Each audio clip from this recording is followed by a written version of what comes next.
बातमी आहे जालन्यातून। जालन्यामध्ये भाजपला युतीचा प्रस्ताव दिला, मात्र कुत्र्याची शेपूट वाकडी ती वाकडीच असं म्हणत शिवसेना नेते अर्जुन खोतकर यांनी संताप व्यक्त केलाय। शहरातील चंदनजिरा परिसरामध्ये पीआर कार्डच्या फलकाचा पालकमंत्री पंकजा मुंडे यांनी शुभारंभ केला, मात्र या फलकावर खोतकर यांचं नाव नसल्याने शिवसैनिकांनी फलकाला काळं फासत फलक फेकून दिलाय। भाजप नेते कैलास गोरंट्याल यांनी हा कार्यक्रम आयोजित केला, त्यामुळे भाजपच्या चिल्लर नेत्याने चिल्लर प्रकार करण्याचा प्रयत्न केला, मात्र आम्ही आता खपवून घेणार नाही।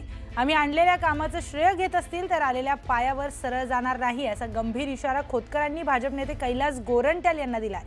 दरम्यान युतीविषयी आता बैठक बोलावून निर्णय घेणार असल्याचंही खोतकर म्हणाले।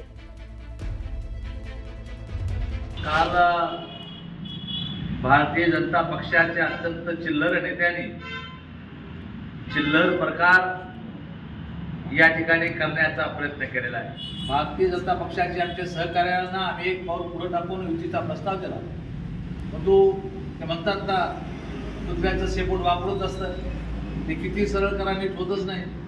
मी 4 पावलं पुढे टाकले, युतीचा प्रस्ताव दिला, तर अशा पद्धतीनं ते जर करत असतील मग त्यांचेही मतदारसंघ आहेत, त्यांच्याही मतदारसंघामध्ये आम्हाला घुसावं लागेल।